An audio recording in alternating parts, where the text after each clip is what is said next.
contradicts that. I'm spitting flat facts and that.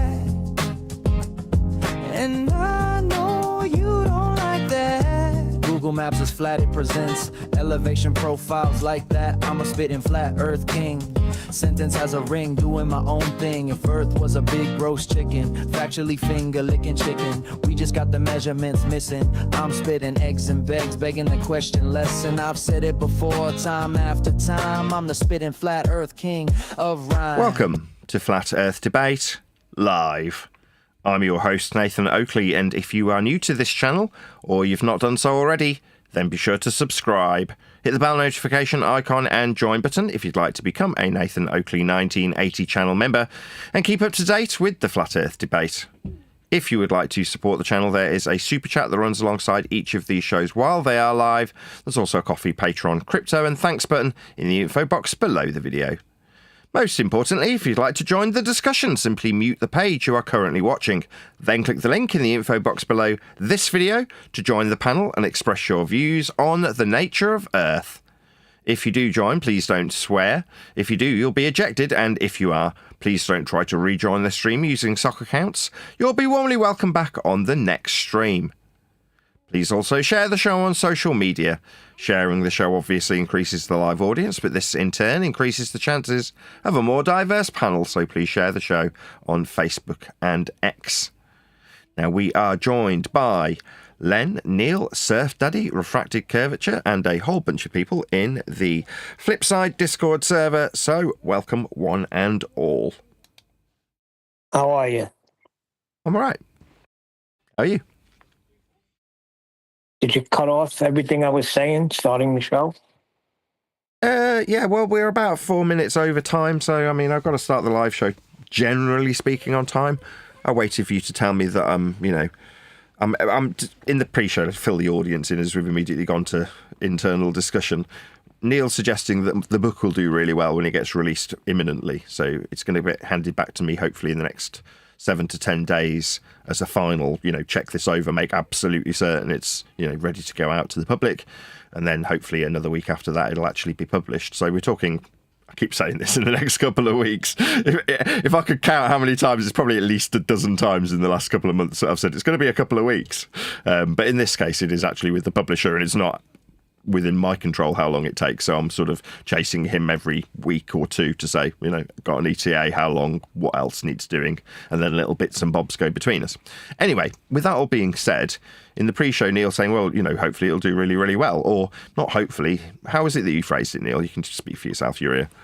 You were comparing it, like Refracted said, it'll probably be more successful, more popular 100 years from now, like any fine art. My rebuttal is, also did not have the means to promote it the way you do. But you're in 2026, you have YouTube, you have freaking the internet. You can go put yourself on various shows and promote the book. So to me, the success relies on how well you promote it.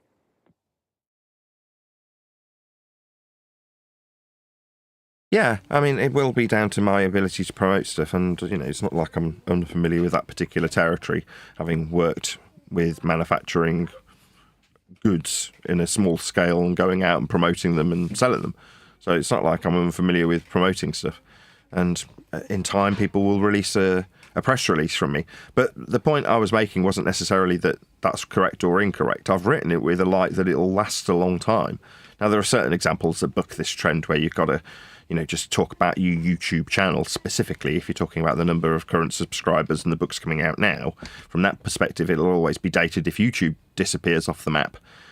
Same goes for the number of views, which is just not a relevant statistic if you're not, watching TV.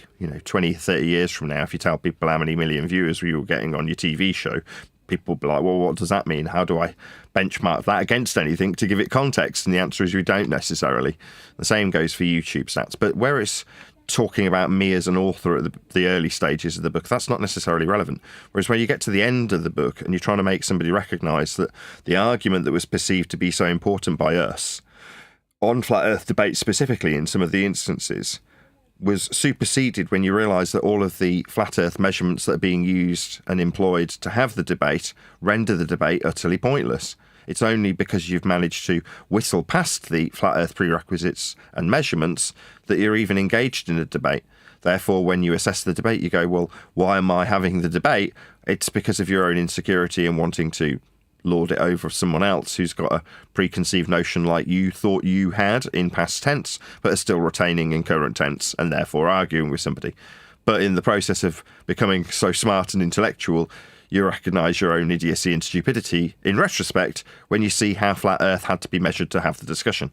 So in the sort of summary of the chapter, the last chapter that is, I'm trying to word it in such a way that excludes words like live stream chat. So if you're watching this now, right, you're in a live stream chat and you can type away on your keyboard and say something like, hey, Neil, DD, says Skeptic936, one of the Patreon members and members of the show, right, in the live stream chat. Now, if you're reading in the last chapter about a participant who I rename Raven Edgar is the name of the character, and you're reading about how Raven Edgar's in the live stream chat, today that makes a lot of logical sense to a reader.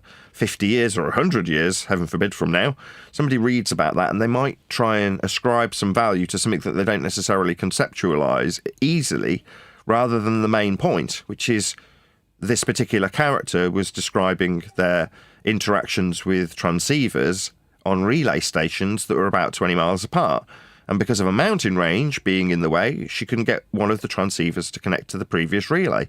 So she points her transceiver at the original source, the original transmitter, and gets a perfect signal over 100 miles away. The point of the story being concluded 12 years ago for me chronologically from this point, I'm telling you this story now as an audience member in my chat. She's highlighting the significance of not having a mountain range in the way or any Earth curve in the way of the original transmission. The mountain range, which you can see on the chart, is blocking her view because of the altitude measurements from sea level for the mountain that's obscuring the view of the transceiver. And you can see on the map that the original source is over 100 miles away. But in the significance of waking up to the fact that Earth is flat, the lack of Earth curve obstruction is the main focus of the story, sparking debate by somebody that suggests that it's the ionosphere bouncing the signal, it's a refracted signal, whatever the suggested overcome for our anti-flat Earth perspective of a lack of Earth curve getting in the way of this transceiver signal or point source to the original source signal. The overarching story, however, requires 100 miles be measured, 20 miles be measured, the mountain's elevation off sea level be measured. Everything about the story hinges on having flat Earth measurements that are axiomatically tied to horizontality and directionality, azimuth, altitude, rise over run, distance in the first instance in its linear nature, horizontal when describing miles for the original source signal to be received. So the lack of some perceived religious belief in an Earth curve that isn't appearing is irrelevant when you've got all of the measurements required to assert your belief. Now, if that story, which is the roundout, it's the last chapter in my book that I'm describing to you, if that particular roundout is convoluted by me being, current in terms of my terminology for things like a live stream chat, it'll make sense to a reader today, but won't necessarily make sense further down the line. That is to say, I've rewritten it in a way that if you remember this, if you happen to be a member of the audience listening to this who reads the book, you'll read it and get to the last bit and go, why did you describe the live stream chat in a YouTube channel in such a vague and overly sterilised and generalised way? And the answer is because I want it to remain a little bit timeless. I don't necessarily expect it to set the world on fire initially, but I've written it in a manner that lets somebody understand and appreciate how the detachment from globe belief allows both a person who wants to retain their globe belief and somebody who's departing from it the ability to whistle past the flat Earth prerequisites in measurement terms.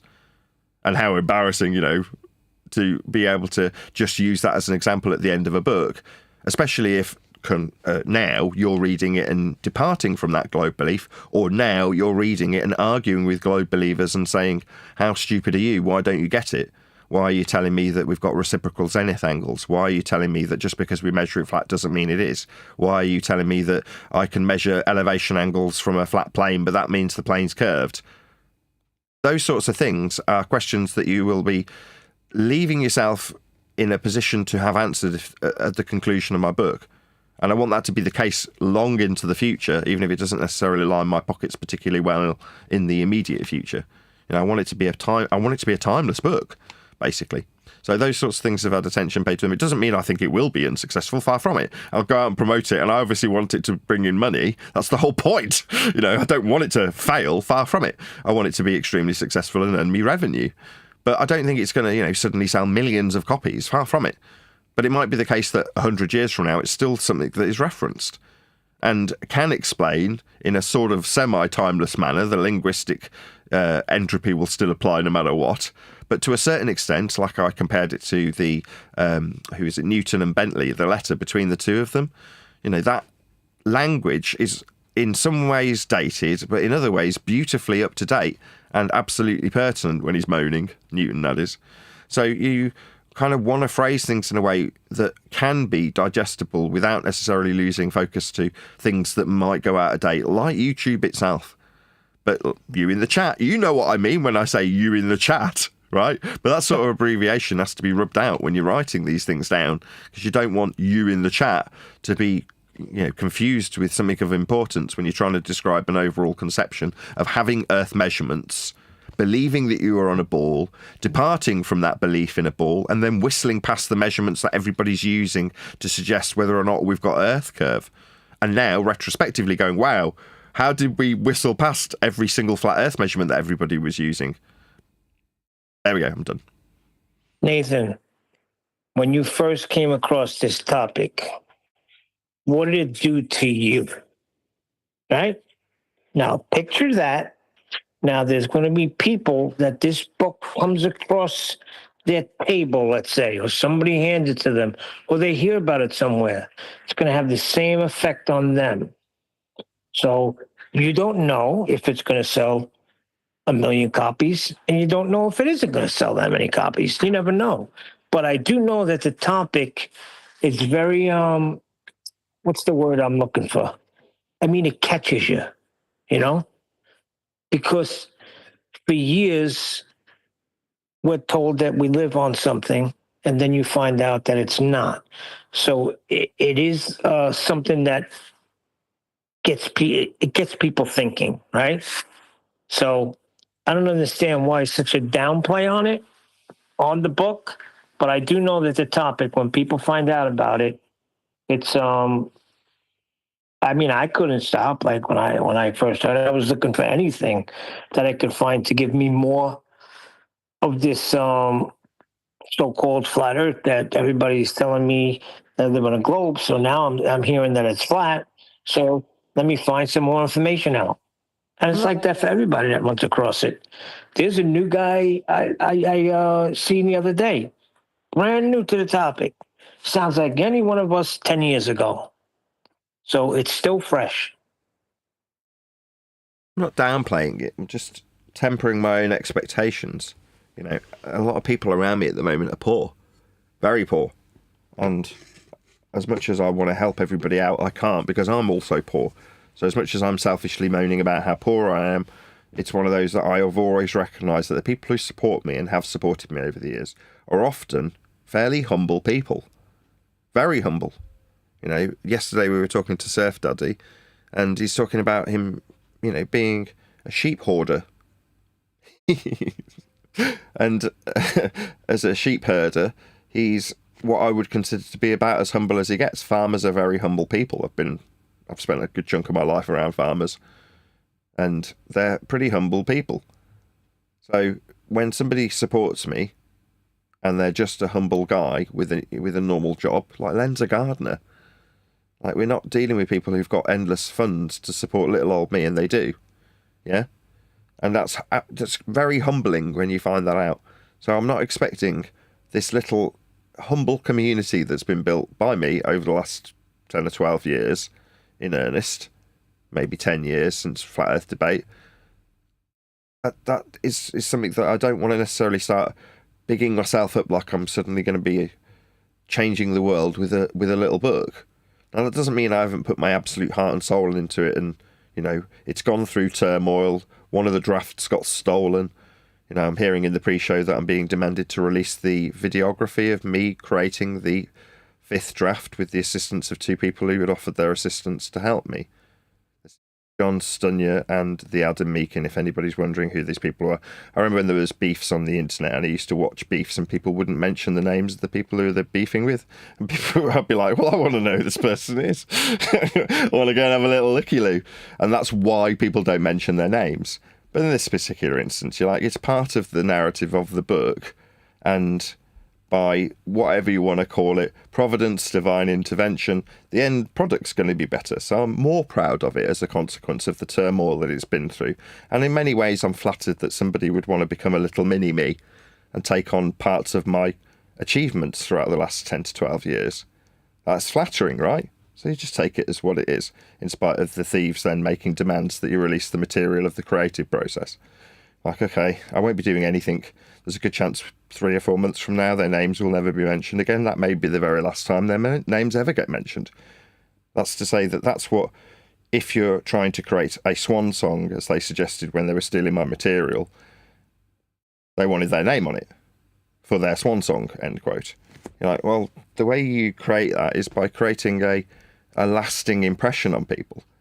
And sometimes that's done on a one-to-one basis. Ask politicians who go out kissing babies' heads. And sometimes it's done on a mass scale. But it's a combination of that and everything in between that creates a legacy. Now, to suggest that I want to create a legacy, to me, isn't very humble. It's quite arrogant, in fact. Yeah? Now, I don't pretend for 1 second that I have influence beyond the, you know, I think I get a total of 8,000 to 10,000 individuals that watch this show, and the subscriber retention is low relative to the number of individuals who come here. That is to say, it's not necessarily reflective of whether or not they enjoy the material. Most people don't like being told they're wrong about their globe faith. In some small sense, that seed of being a 12-year-old boy gets planted into you, and there's a good chance that people dislike that rather than like it. So to over-endorse myself to the point where I'm bigging myself up in a way that makes me need a legacy or to need to have a swan song is kind of arrogant. You're not. I know I'm not. You're not. I'm doing this by contrast to the individuals who've created part of my story of this book that's about to be released, Neil. Yeah, that's just how it is. For the individuals that want to retain some sort of fame, to have a swan song, you're not fucking Queen. You know what I mean? You're not some big rock band. What are you doing? But that's the problem with delusional thieves, right? They want the quick buck. They want to steal the valor and take ownership of things that they haven't developed and created. And that's fine, because when somebody wants to steal what you've created, a persona that you've molded, a achievement that you've endured to produce, then you can only take that as flattering. But what it's ultimately done is, by provenance, by divine intervention, as some of the Christians on the panel want to see it as, created a product that will be more timeless in that regard, that will be slid across the desks of certain people in a few years to come, and hopefully be read with that in mind, that step from a globe faith that was separate in suggested to be scientific terminology, separate from geography, that is, being transitioned into just a pure recognition of that which was already being taught to you in geographical contexts. Your understanding of sea level won't alter through understanding this information, only that you had a belief in that which was requiring flat earth prerequisites and measurements to develop. That's a spherical worldview created by the church. Now, there's a certain amount of historic accuracy that the book imparts, but it isn't necessary to understand the overarching main point, which everybody has told me lied about. I'm not going to pander to this either. I'm just going to look down the camera where I say this. People lie to you. What do they lie to you about? I'll give you one straight example. Golden bullet. They tell you they want the one ring to rule them all. That is because, according to them, they want to wake the world up, right? Even in this discussion, we're describing sliding books across to a third party, unnamed in this particular example. Well, that's a exuberant display of you wanting to be more superior to the person that you slide the information to. I've imparted this information upon you. And this is a complete lie. What people really want is to be able to say, aren't I fantastic? That's it. That's what people really want. When they say they want a golden bullet, you go, okay, the golden bullet is, it was always being measured flat anyway, for everyone. Like, there aren't no exceptions to this statement of absolute fact. Earth was, is, and always will be measured flat. By everyone, in all circumstances, and without exception. There you go, you wanted a golden bullet. The only problem with the golden bullet is it makes the person holding the gun redundant. And they don't like that. People want to be valued.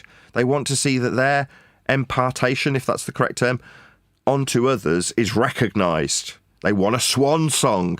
They want a little fanfare and a band to play for them with their name in lights, with ticker tape parades for it. And it's kind of sad. Yeah? Know your place. Now, for me, I'm trying to say, well, what do I put as positive spin on this when I look out the window and try and think about it? And then I go, what am I doing? I'm looking out the window and recognising God's creation. Not telling myself how fantastic I'll be for waking the world up if I sell 1 million copies of my book. That doesn't mean I haven't worked on it. It doesn't mean I'm not proud of it. It doesn't mean that it won't sell. It definitely will. It will generate me a revenue stream. Hopefully it'll be enough to keep the mortgage paid, which is all I really desire. But in terms of, do I want it to mean that my name goes down in history? No. Do I want it to be readable in 100 years and make people recognise that just looking out the window and recognising how beautiful the world is that you are in might be achieved by severing an attachment to a control narrative that's based on a foundational measurement of Earth's flat surface? So if that can be imparted on others, then I'll have done a good job. I don't necessarily expect that to be immediate, so I'm going to downplay it to a certain extent, especially getting closer to the release date. It'll come out without any fanfare. There's often people who build themselves up in terms of their own emotional attachment to their work, and they assume that they're going to suddenly set the world on fire. And I just don't want to, delude myself in that regard. I've seen amazing products get produced and then gone out and promoted them and failed to sell them. They've sold in relatively small numbers and then built up their, credibility and esteem with users over a prolonged period of time through a lot of work. So I understand and appreciate that there's going to be a certain amount of effort that has to go into me promoting the book when it comes out. I'll have to go out, knock on people's doors in metaphor and say, can you have me on your show and talk about this book? And hope that they'll read it and take it in, as opposed to just want to take the piss out of a flat earther. I'm pretty good at gauging those things. But I will, as Neil says, go out and, we do have the means at our disposal to go out and promote things like this. So it will, but I just don't want to delude myself that I'm suddenly going to have my name in lights, that it's going to suddenly be some sort of swan song, or get me some sort of notoriety moving into the future. I don't think it's going to do any of those things. Hopefully it'll generate a small stream of income so I'm not as poor as everyone around me. And that's not without saying I want to stand on the shoulders of those people, but I just recognise it when it's happening. Everyone around at the moment, and if you're an audience member, you'll feel this as I say it, you'll feel the pinch, because everybody seems to be feeling the pinch. There's a lot of people who are struggling. We had Pearl on the other day. Part of her backstory is about being completely demonetised. You look at her and go, she's got 2.2 million viewers or subscribers on YouTube. I don't know about how many she's got on the other platforms, but she's got a story of being demonetised for whatever reason. And suddenly she's in a position where she's churning through her money to player and employees and staff that produce this YouTube content. And there's no revenue coming in, or very limited revenue from donations coming in. And you go, okay, so even for the person on the outside that comes along and watches one of her videos, sees she's got 2+ million subscribers, and assumes she's on Easy Street. You go, no, you're never on Easy Street. If you're making comparisons to somebody else, then you're always going to feel like you're doing worse than they are. And if you're in tune with a community that is just humble people, often humble people fall on hard times. If you're one of those people watching, and you know you are, I'm not going to mention any names, but there's plenty of people around me that are struggling. You're like, I wish I had more money to help those people. The amount of support I've had, I wish I could give it back. Occasionally I'll give someone a few bucks and go, I say the same thing, I really wish I could give you more. And I just can't. But hopefully that will change in terms of being a little bit better off because of an extra revenue stream that I've worked really hard to achieve. It's taken years. That's to say this book, when it comes out, is years in the making. Doesn't mean it's suddenly going to set the world on fire either. It just means that it's had a lot of turmoil to produce. It's been a long road to produce it. It's so perceived to be valuable that others want to steal it. So it's got a lot of weight up until this point, and it's not even come out yet. But that doesn't mean I want to raise my own expectation level. I hope it does well. I really do. Define weight. Gravitas.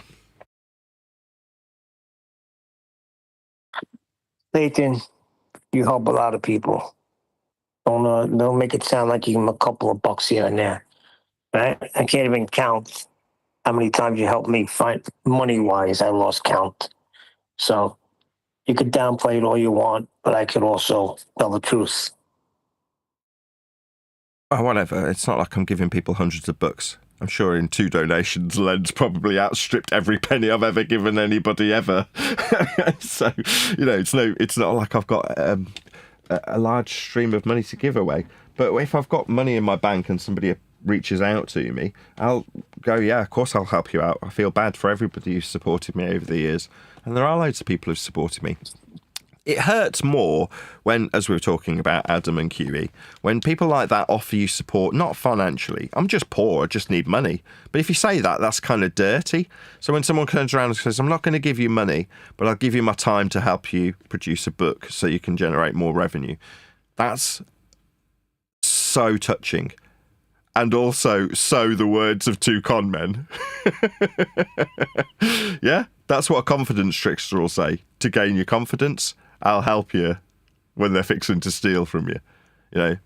Like I say, these particular thieves are currently demanding that I release my creative process for the book that's about to come out.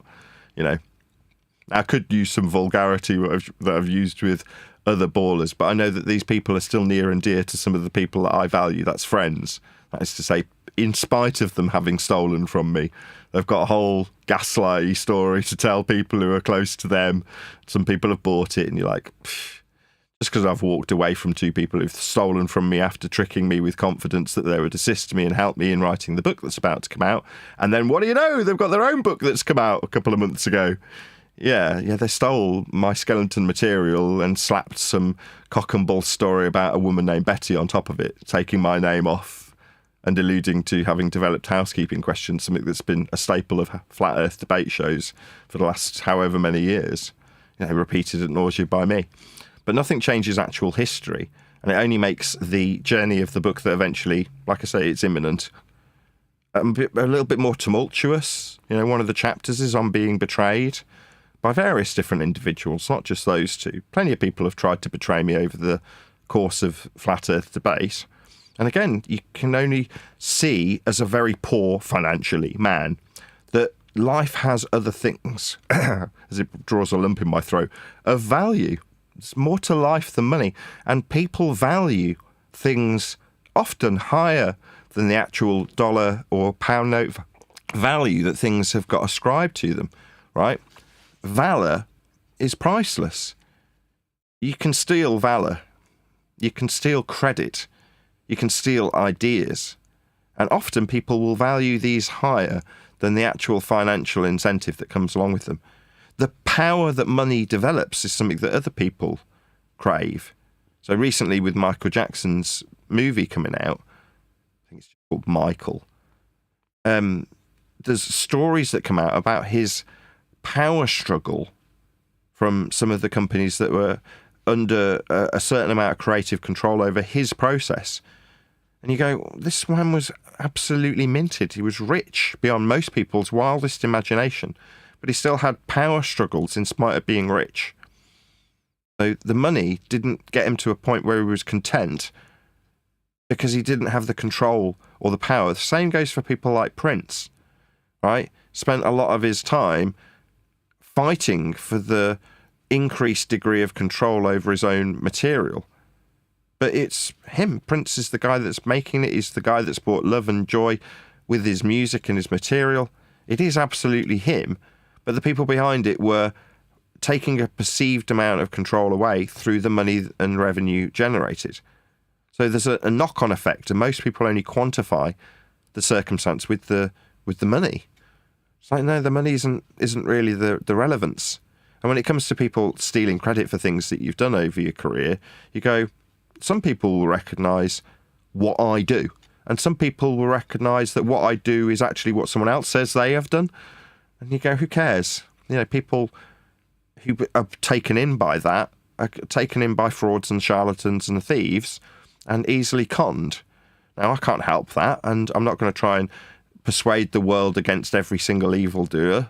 You know, you can only detach yourself and then by reflection or influence show by your own actions that you're not necessarily going to interact with thieves and con men after you've exposed them for what they are. You can only carry on in your own path in the most honest way that you see fit, and hope that you're doing a good job for the people who are supporting you, and hope that you can support them in return.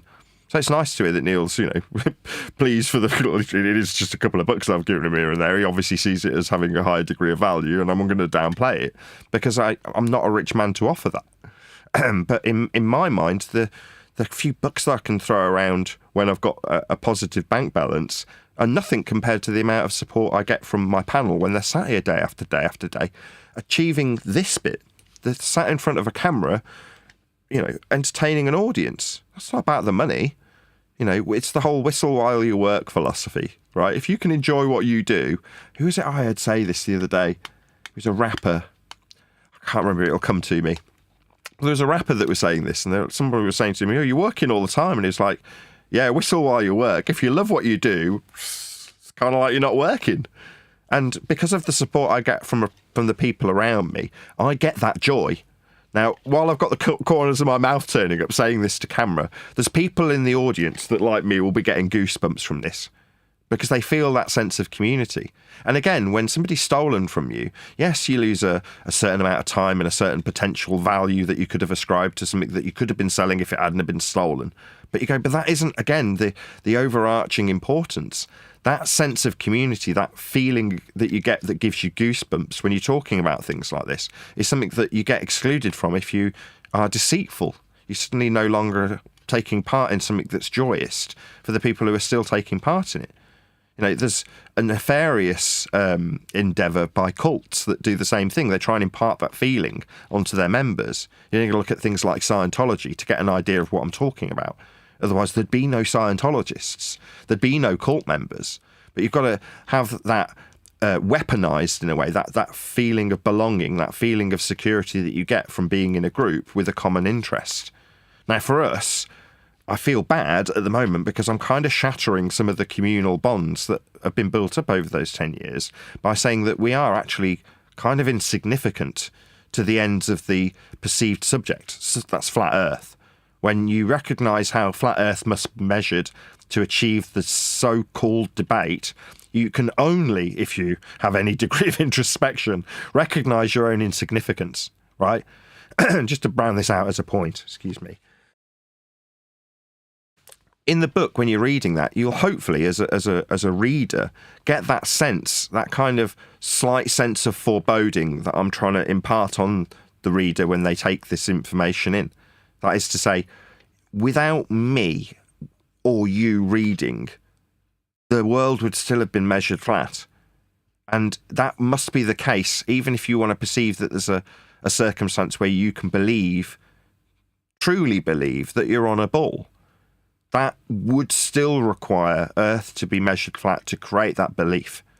For you to later shatter it and say it's not true, or before, during, and after that so-called recognition of a world that's spherical, you still had to impart flat Earth measurements on mathematics to achieve that cognitive state. So it makes us a little bit insignificant, a little bit redundant. And I know that there's people who are utterly hating me from my own side at the moment because I'm calling them conspiratards.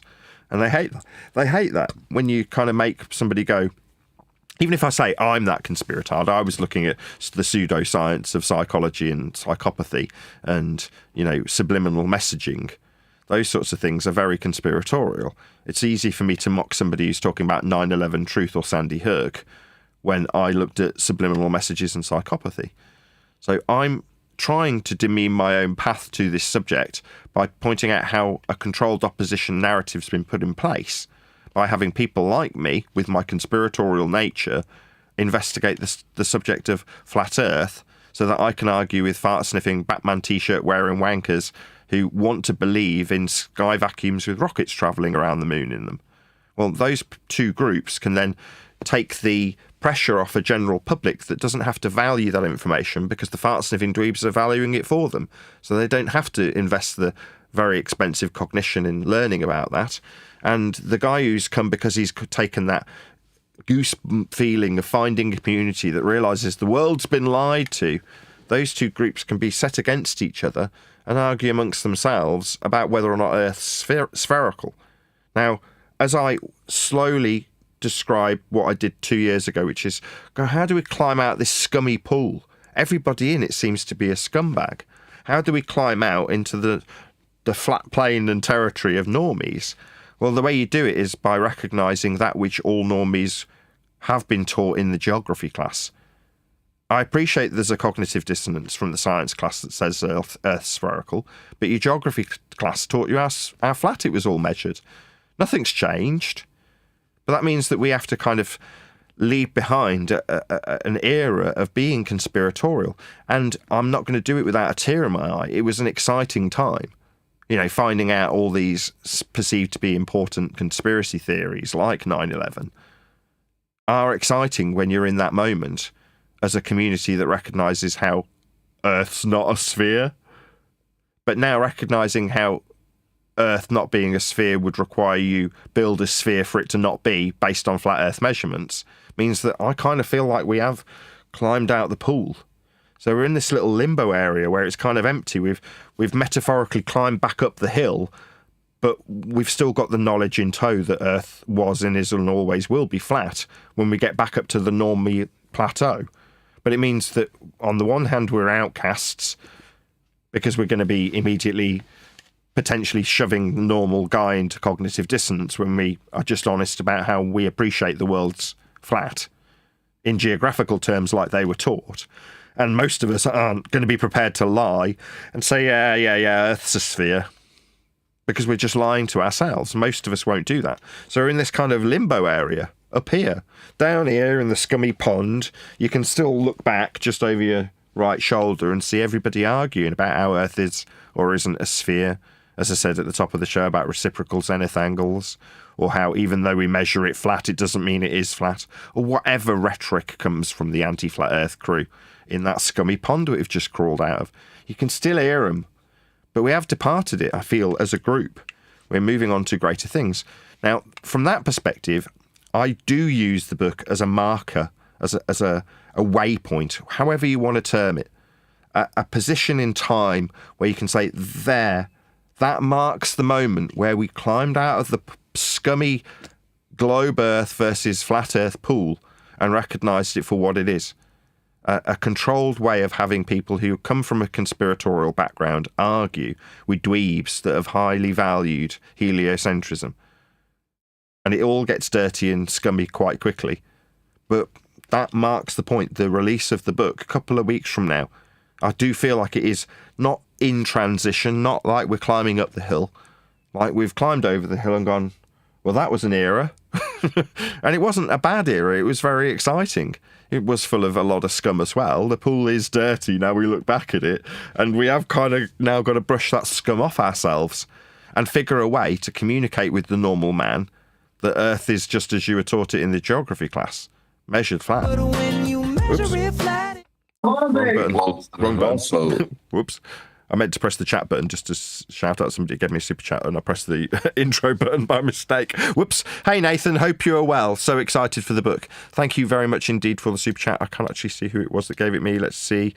Super Moshady. Thank you very much for the $10. Really appreciate the support. Well, Uncle Ben said, can't wait for the book. I hope it's not filled with YouTube links. No, it's not full of any YouTube links. Why would it be? It's a book. Why would it be full of YouTube links? He's obviously taking a shot. Oh, of course he is.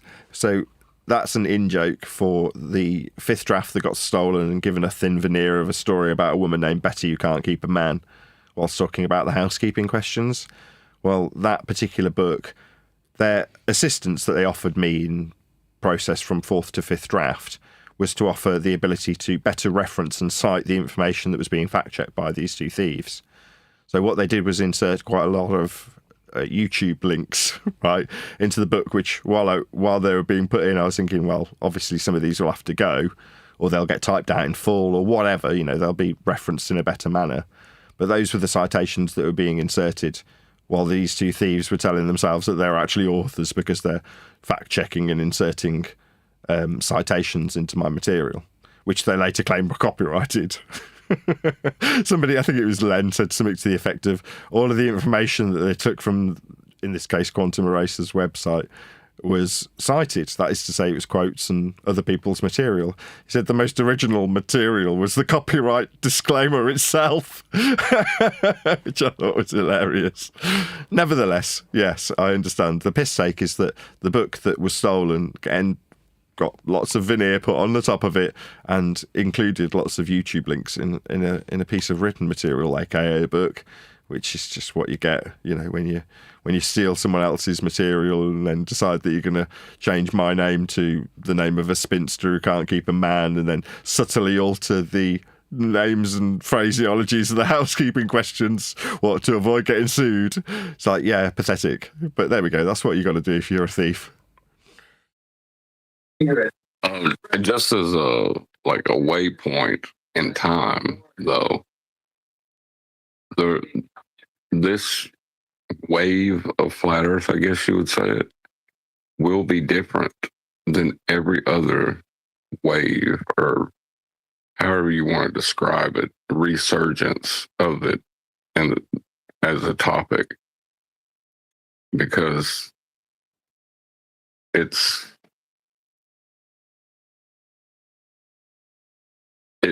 doesn't, I don't know how to say it.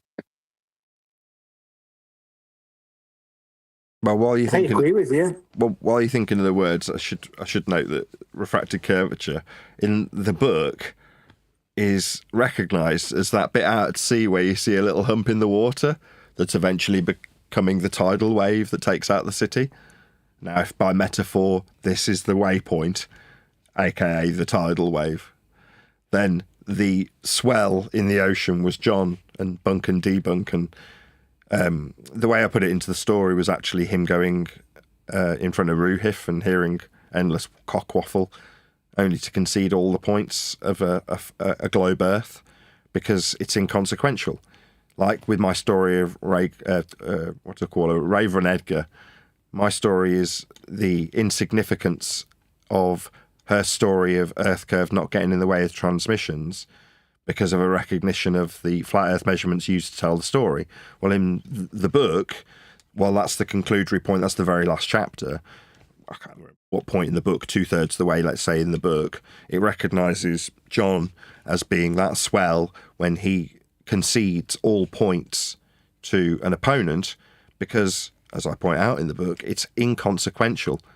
You can concede all points of globe belief if you know that all points of globe belief require flat Earth be measured to create those globe beliefs. So making the concession, oh yes, I'll concede to all points that you have in this regard for globe faith from John, a point to make a reader, I keep wanting to say audience member, to make a reader recognise that if you know how flat Earth must be measured to create these arguments, you can concede all the arguments because the arguments become moot. So that waypoint starts with John. That's where it originates. That's the swell out in the ocean if the waypoint is a tidal wave. I don't think that this level of understanding has been reached in the past, or if it has, it's been hidden. I don't want to make an argument to silence fallacy, but It hasn't, John. It's very zen for us on the inside, I would say. And if you're a long-time subscriber, if you've been watching the show for a long time, so it's often a criticism that, well, you just keep saying the same thing on each show. You're like, no, we don't. It's not a clock, right? The show is not mechanical. It's not just the gears turning through the motions. It's constantly changing. It's more like, if you want to say it's slow, more like a glacier. It's still ripping huge chunks of the land out and reforming the entire landscape. But it looks like it's not moving. Well, it is. But if you're, as I say, a long-term subscriber, a member, or a patron, you'll know exactly what I'm talking about. The subtle iterations of rhetoric change over time has got us to a point where we are now, where we say, it always was measured flat. We are redundant in this discussion.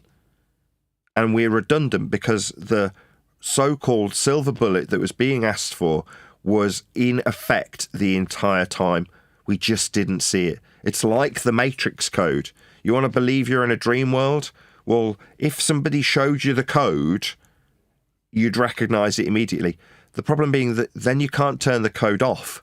You can only see the code because that's what it is. Well, for us, that's how it is now. We can only see the flat earth prerequisite measurements in any so-called discussion. Well, that's a very zen point that you reach. But it means that you do also have to recognize your own insignificance. If I wasn't here, we'd still measure miles flat because that's what a mile is. If I wasn't here, flight level would still be parallel with the ground level. If I wasn't here, in terms of ball belief, you'd still derive sphericity with an R value produced with flat earth elevation angle measurements to stars and the sun. You'd still derive earth curve values from flat mile measurements and perpendicular altitude measurements from sea level. Those prerequisites were in place regardless. They were in place before the ball even existed as an idea in someone's head. Yeah, but you're highlighting them, Nathan. You're highlighting it. Now, it may have been implied many times. Even if you read Robotham, it's probably implied, but it's not realized. You are highlighting that it's measured flat. So, yeah, it doesn't make a difference when anybody says it'll still be measured flat. It always was. That's how God created it. But you are highlighting it, and I've not seen it done anywhere. Yeah, well, that's very zen. If you're an audience member, and again, when I've been writing it, I've taken that into consideration because there is going to be people who are, probably the first people to buy it that need that zen moment recognizing so that they can, feel those moments as they've elapsed in a short format. We're talking about 12 years condensed into about, 2 or 3 hours of reading. So from that perspective, you want to get to the end of the book and go, yeah, I lived that experience. I went from feeling the pain of losing an argument to a ball believer to now recognizing that during the loss, I was holding all these silver bullets in my pocket. All of the discussion was about flat earth prerequisite elevation angles, depression angles from eye level, surface level, sea level, flight level, north, whatever it is that you were arguing about. Everything that was in there proved the flat earth, and you didn't need to argue when it seemed important. Therefore, the loss seemed important when there was a perceived loss as a flat earther.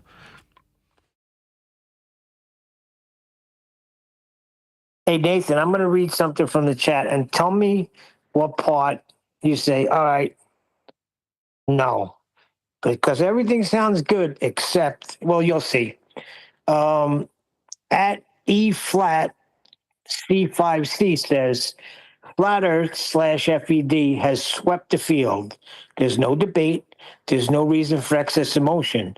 The more Nathan remains calm and deliberate, the more he and flat earth wins.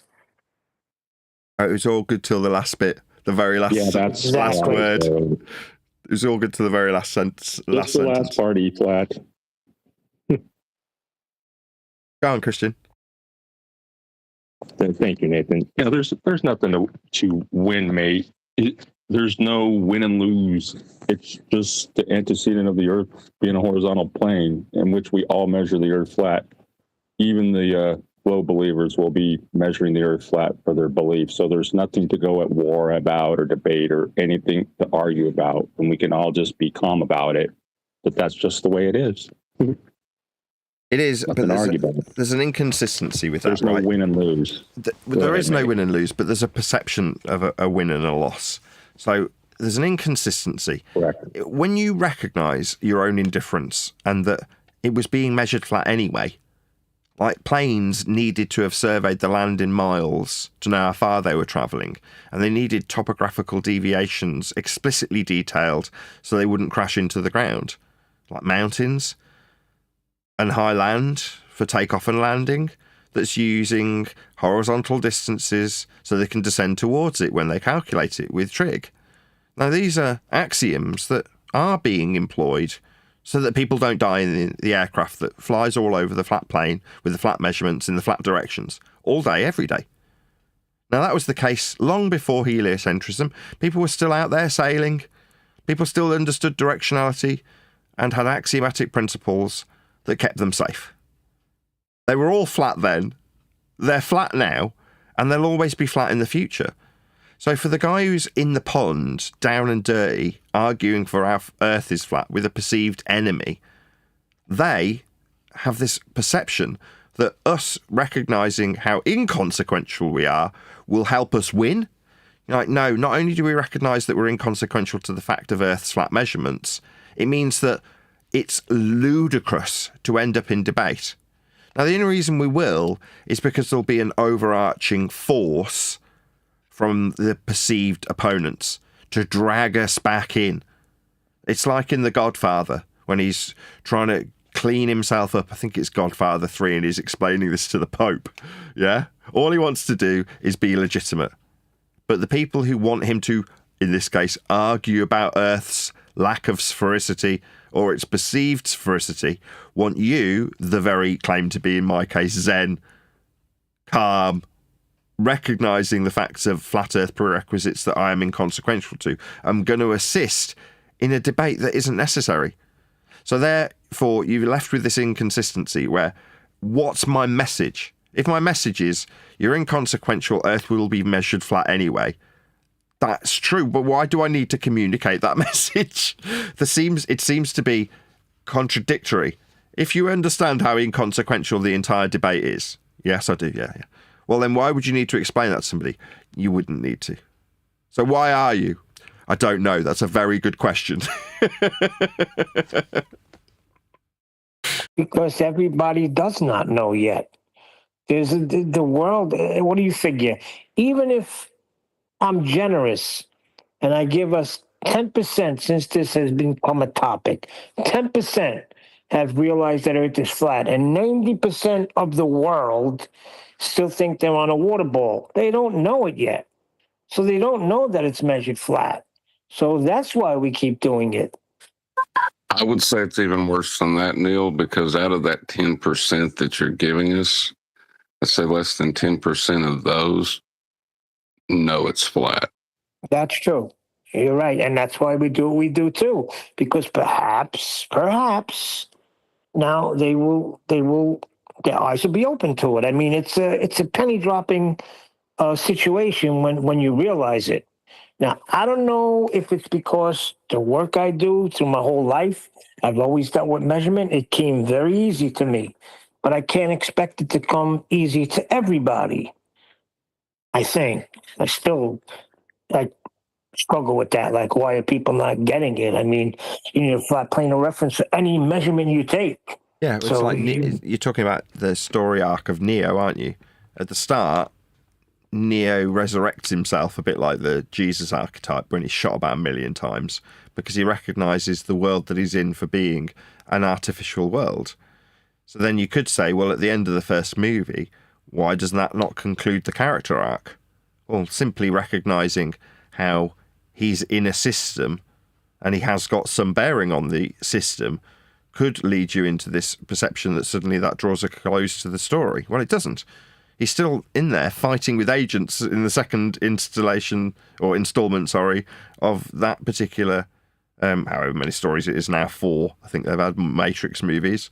But he's still got to fight the agents. Now, the fact that he does it with complete ease and can fight 100 Agent Smiths all at once is inconsequential to the character arc. There's still going to be the 100 Agent Smiths that want him to be wrong.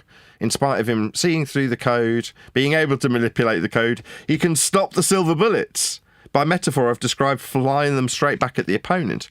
But that means that there's a perceived opponent there. So then you move further down for us, our character arc, and we go, well, if our purpose was to convince people that there's a matrix code, and then at some point you make a few people aware that there's a matrix code by metaphor, and then at the end of the character arc you go, well, in order for there to be any code, there's got to be the computer generating it. It goes without saying. So why am I trying to fight for the people that don't see the code when it's absolutely required regardless of them seeing it or not? Seems like a complete pointless endeavour. It's there anyway. The underlying code for us and our existence is flat Earth measurements, prerequisites, elevations, surface level, eye level, sea level, flight level. All of the things that we do when we build, survey, map, chart, or navigate Earth are all flat, and they always have been. So I can't see a purpose moving forward in convincing normies that the control structure that's currently in place is anything other than benign when it comes to the actual measurements of Earth. If I convince next man that he's wrong, there's a 50-50 chance that man will hate me for it. And if the 50% kicks in where they don't despise me for it, there's a good chance that they'll be inconsequential to the fact anyway. And the fact that it's measured flat was going to be in place regardless of me having the discussion. So why take the 50-50 gamble that the person will hate me? You know what I mean?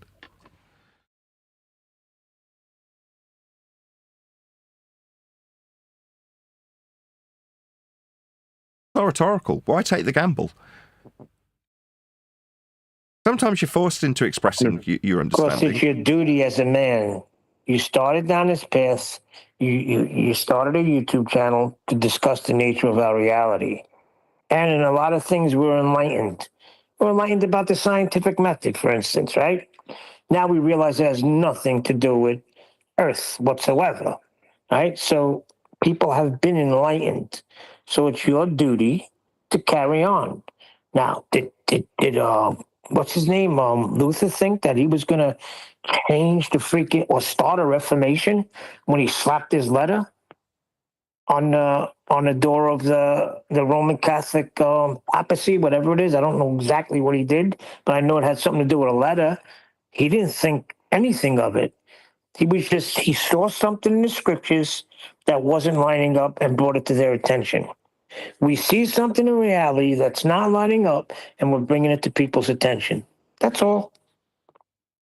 Fair enough. Well, the book will definitely be a digestible way of doing that. I do hope, in all sincerity, that it gets slid across the desk of somebody who isn't necessarily inclined to look into the subject. And it does ramp up in terms of mental difficulty as you progress through the pages. So, from a perspective of somebody who's completely unfamiliar with the subject, it'll hopefully entice them in a manner that keeps them reading when they're presented with certain characters that are amusing or certain events that are interesting, to overall implant the notion and facts in the matter when it comes to the idea, for them at least, that Earth's flat. And the actual reality that that's how it's measured in all circumstances will hopefully be the overarching point that's communicated to the reader. And I hope those readers are normal people. You know, I hope it resonates with others beyond the community, and that people feel the only way that's going to happen is if people read it and go, yes, I can slide this across to Sally the spinster and have her understand towards the end of the process of reading it that Earth has been measured flat all along, and that they didn't need to get involved and they don't need to expand any cognitive processing in the direction of heliocentrism to understand how Earth is measured flat, and that in many ways it's congruent with their existing belief of a spherical Earth, because their spherical Earth belief is based on the same flat Earth measurements that were being measured all along.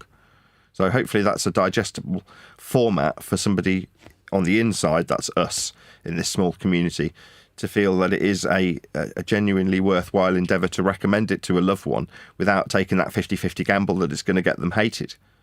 It's not being presented in a way that says they're wrong. It's being presented in a way that says, I had this debate unnecessarily because Earth was always measured flat all along.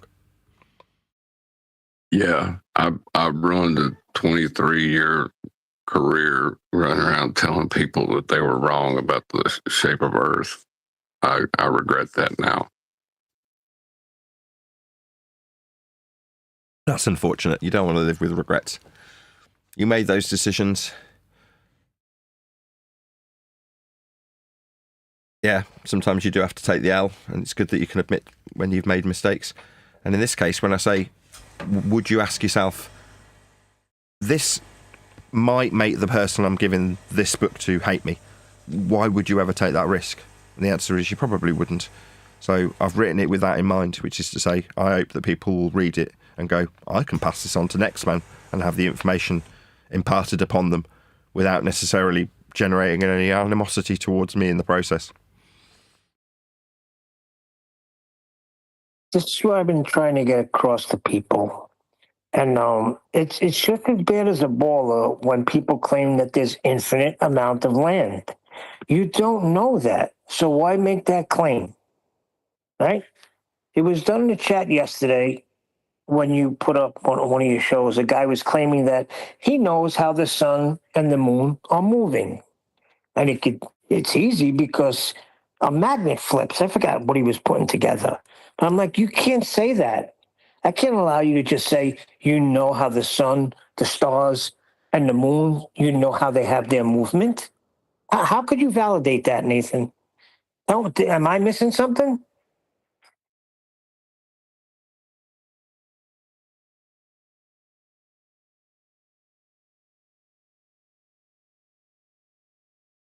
Whoops, I was on mute on my radio mic. I'll say that all that again. You can't. I mean, what you can demonstrate, and I do, is go through the process that we've already got in the historic account. The historic account is we found more land. The worlds have been expanded. The territories have increased. You know, one of the things I say in the book is about going to see the map of Monday. And I say at the time in the book, it doesn't necessarily give us any more evidence of a flat earth. And then I kind of move on in the story. But later, and this is the main reason it gets referenced, is to point out how the worlds and territories were expanded. So this is in a chapter called The Offing. And it explains how the world has been easily shown in documented history to have had more land introduced to our existence. Those are just facts. You know, even the terminology that people give in terms of their phraseology for where they live. The new worlds, you say. I wonder where you got that terminology from. It's easily shown. So rather than leaning into this infinite plane idea, you lean into the historic narrative that's already in existence, because you're far less likely to find a challenge against it. When you say, okay, if you want to incorporate this with a Truman-style example where they tell you the world's wrapped around itself, you're not going to find any more. We've already discovered it all. So what, we discovered new land then? Yeah, we did. In recent history, relatively speaking, we found new land. Now, given that in a interim period, the world has been mathematically engineered to wrap around back on itself by using flat earth conventions like directionality, north, south, east and west, to achieve those ends, you can only put two and two together for an audience or member or a person listening to this when you break that down and leave them with the notion that, well, potentially there could be more. Well, yeah, but that's the only way you can phrase it without having somebody jump down your throat. Potentially, very easily, there could be, also very easily, more land. Because you don't know that there is. Yeah? You don't know that there isn't either. But what you can show with easily demonstrated recent history is we did find more land. Yeah? Now, where are you told that the new land is? Is it where they previously found it in very recent history, beyond the offing, after the horizon? No, now they say that the soil in the sky. That's what they tell you. Now you're like, let me see. So logically, if we went out beyond the horizon and found new lands in recent history, that means that the new lands that we may potentially find moving forward are in the sky? No, that doesn't make any logical sense. But when you've pointed that out to somebody, when someone like me or Neil points that out to somebody, there's a temptation to say, So they're hiding. Who's they? Who's this ethereal they that's suddenly introduced to the story? They are hiding new land. Oh, so hold on. Not only is there a they, there's new lands definitely now in existence, and they're being hidden. Where do we get to this point? No. Let's stick to what we know. And it might not be true. It's just easily demonstrated in our recent history. If you're presenting this as a concept to somebody, as a new idea. In recent history, we found new land. Where did we find the new land? Was it in the sky? No. That's just the facts. Now, you can present all of that, and not a soul on Earth can challenge me on anything I've just said.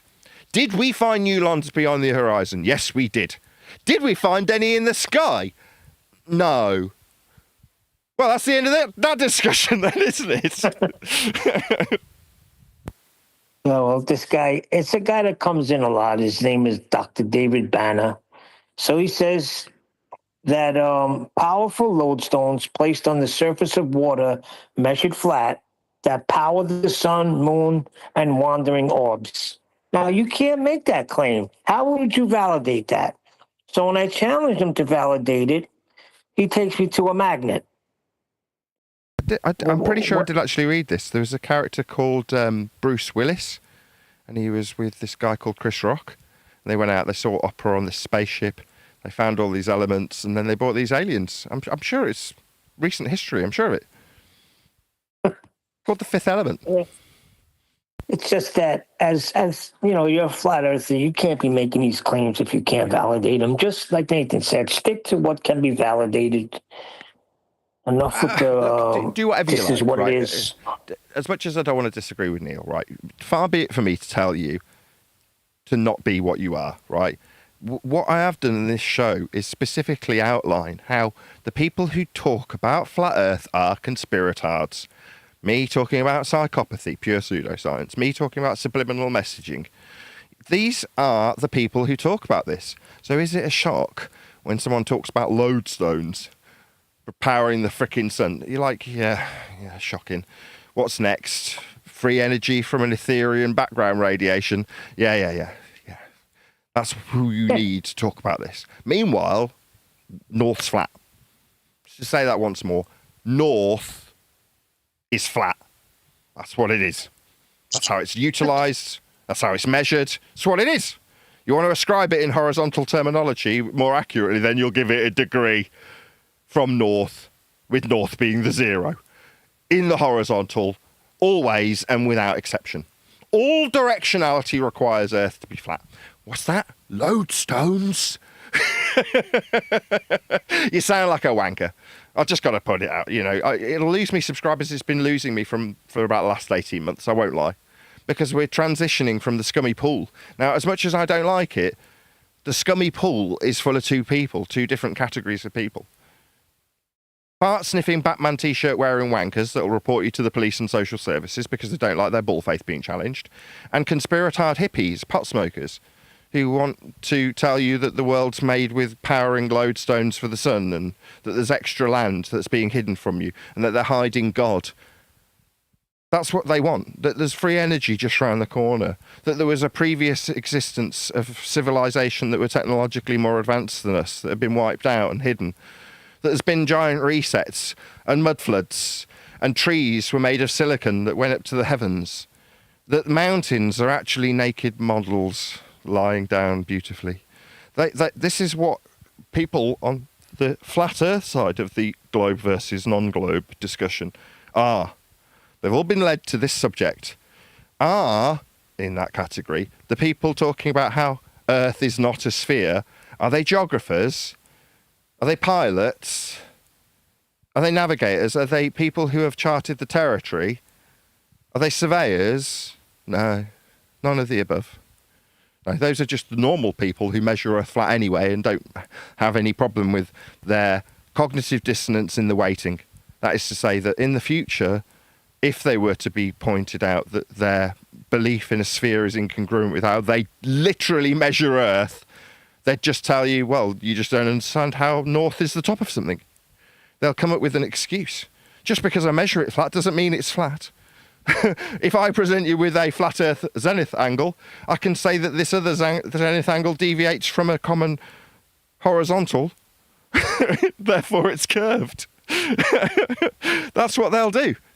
But they didn't need to have that dissonance pointed out to them for them to still be measuring the Earth flat and to be completely separate as normies doing geography or mapping or building or flying or navigating or mapping, to be completely and entirely separate from the guys who think there's free energy and a reset that's happened and the world was flooded by mud. That, you know, those are the conspiracies are us of the world. That's who they are. And they're the people who suggest Earth's flat, because then their suggestions can be perceived as that. A suggestion, a conspiracy that the Earth's flat. No, that's just geography. What do you mean, flat earther? No, geography. I cover geography now, not flat Earth. It is ipso facto measured flat Earth, that is. That's what it is. You want to disagree with me? Why? Did you want to argue about what a mile is? Why? That doesn't seem very productive. It won't change what a mile is either. You want to argue with me that Earth isn't flat, really? Why? Were you about to build something? Were you about to bring out a new map? Were you about to derive a new concept for distance? No, you weren't going to do anything. Why are you arguing with me about it? I don't care. I'm just talking about what geography is. Like when we measure Earth flat from a horizontal baseline called sea level, that's just us measuring Earth flat. A flat Earth is being measured. We, you, anybody who measures Earth will measure it flat because it's flat. Now, I can't help that, and I'm not going to defend it. I'm not going to justify my position as calling myself a flat earther simply because I highlight the geography of the world. No, that's just geography. What's that? No. When you talk about the geography of Earth and how Earth is measured flat in geography terms, you have to say it without saying the words flat Earth so often. It makes it more obvious that the flat Earth you're measuring should be categorised in science terminology and put up against fart-sniffing Batman T-shirt wearing dweebs that can tell you how wrong you are. Didn't you know? Just talk about how horizontal and linear the distance measurement is in miles, and nobody will get confused that you're talking about flat Earth. What's that, you are? What are you, some sort of idiot? Just because we measure Earth flat doesn't mean it is. Oh, why? Oh, I didn't realise I was talking to somebody who has just had their cognitive dissonance highlighted to them. You're actually a globe believer. You also measure and map the world flat. What's that? We've got magnetic field lines that make north, a horizontal directionality in azimuth, the top of Earth. Oh, I see. I didn't realise I was dealing with a zealot and you had a religious belief incongruent with your own measurements. My bad. I didn't realise. Yeah, Nathan, it's just like the guy in chat as well. We got navigate where with today. How are we reifying measurements to measure flat Earth today? Lord, these people. So reifying means making something real that isn't real. That's reification. When you describe something being measured, you're not if you run a tape measure down a table and then shout out the number, you can have the person that's writing it down go, "Don't give me the reification for the table. What are you, some sort of..." You're like, no, it's just the measurement. What a mile is when you talk about Earth, having measured it, a mile's flat. What's that, me reifying it? That's a new one on me. Just because it's flat and measured as such doesn't mean it's flat. Are we going to reify the flat Earth measurements into reality? Yeah, they're measurements. They are reality. That's how we've measured it in reality. Exactly. Yep. The measurements is to know, and we know how we measure it. Yeah, we know who you are. We're not going to play with you today. Who is it? You know who the crew is from. Let's just give it a little hint. It's from that crew that says pi equals 2 and the real globe. Okay. I mean, there's a lot of clowns in this community. Like I say, we're climbing our way out from scumbags that make absolutely horrendously idiotic assertions like the world has an etheric background that's capable of supplying free energy. We also have idiots that say that pi equals 2. And that you can do nothing with angles. I mean, okay. I mean, you can't. Hopefully, people won't write us off based on the company we keep. You know, we've spent so long covered in slime and scum, and you know, the slime and scum seems to want to dribble its way off us slowly when we've climbed out of this pond. Let's just talk to them like little children. No, lads, pi doesn't equal 2. Get a grip. Well, I'm going to agree. Sure, demonstrate an angle or distance automatically implies flat Earth. Yes. How about that? Distance? Yes. Yeah. So yes. Yeah, like distance that's been measured in miles. It's a convention. I understand that just because things are utilized in a conventional manner doesn't necessarily mean that they are real. Like, no, if I say that there's 5 miles of anything in distance terminology, I mean, ipso facto, that convention requires that distance to be horizontal and linear. That's what a mile is when referencing it to a measurement of the surface. But does that mean that there's a line?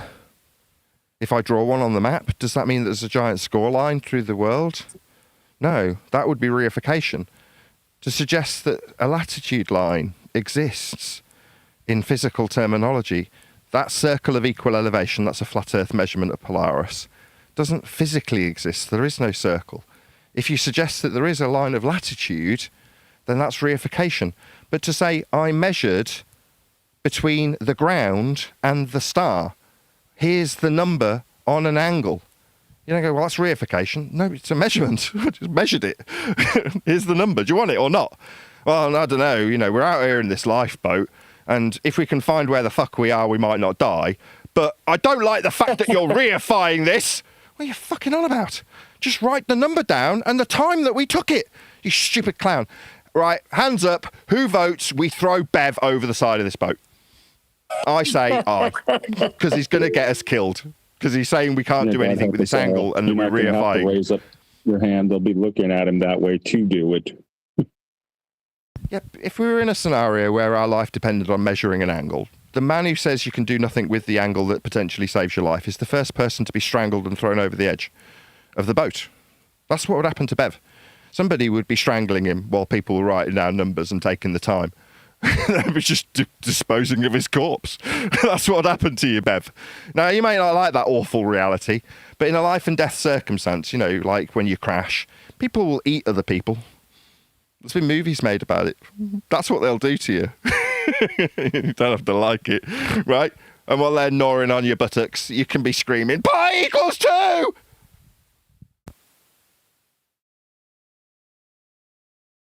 Yeah, you can do bleep all with an angle. Yikes.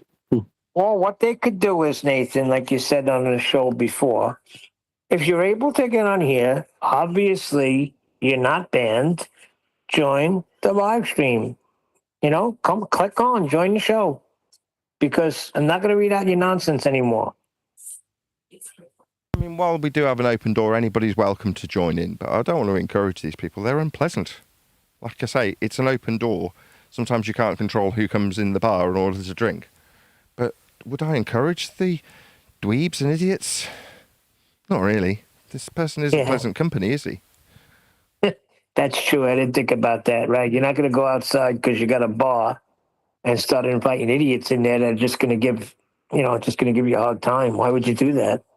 Yeah, exactly. I take it back. Yeah, exactly. Like I say, I mean, the door is always open. I'm not going to deny that this is an open show, because it is. It always has been, ever since its inception. People can just wander in.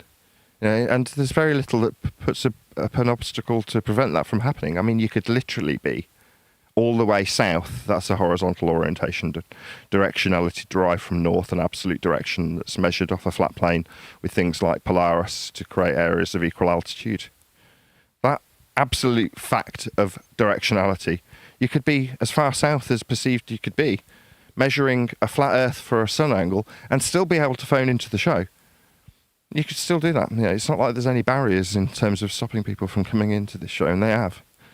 They literally contacted me to point out that there's no guns in Antarctica, to cope with the fact that they're measuring a flat there. So even via Starlink, you can get in touch and get on the show. It's not difficult. Now, again, that was a deeply unpleasant individual. Somebody that suggests I beat my kids, that's reported me to YouTube. These are unpleasant people. Like, I wouldn't want to be in their company. But, I wouldn't ascribe the same sort of fate as I would to somebody who suggests you can't do anything with an angle.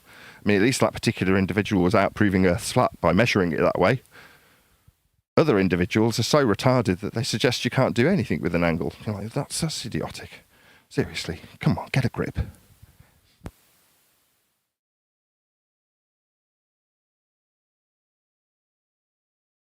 we like to hang out with people that are like-minded. It's not that you could have a different opinion. That's fine, but it's the way you bring it. And if you act like an idiot, you're going to be treated like an idiot. And it's just the way it is in life. Treat people accordingly. Indeed. But with that, I'm going to say, if you are watching this on either Nathan Oakley 1980 or Nathan Oakley Premiering Streams, then stay tuned, as there will be an after show to follow. Unfortunately, though, if you are watching this live, this is where we bid you farewell. So another massive thank you to all of you who liked, commented, shared, subscribed, smashed the super chat, hit the thanks button, all that good stuff. I've been Nathan Oakley, and I will see you all in the next video. But when you measure it flat, it contradicts that. I'm spitting flat facts and that. And I know you don't like that. Google Maps is flat, it presents elevation profiles like that. I'm a spitting flat earth king. Sentence has a ring, doing my own thing. If earth was a big roast chicken, factually finger licking chicken, we just got the measurements missing. I'm spitting eggs and begs, begging the question lesson. I've said it before, time after time. I'm the spitting flat earth king of rhyme.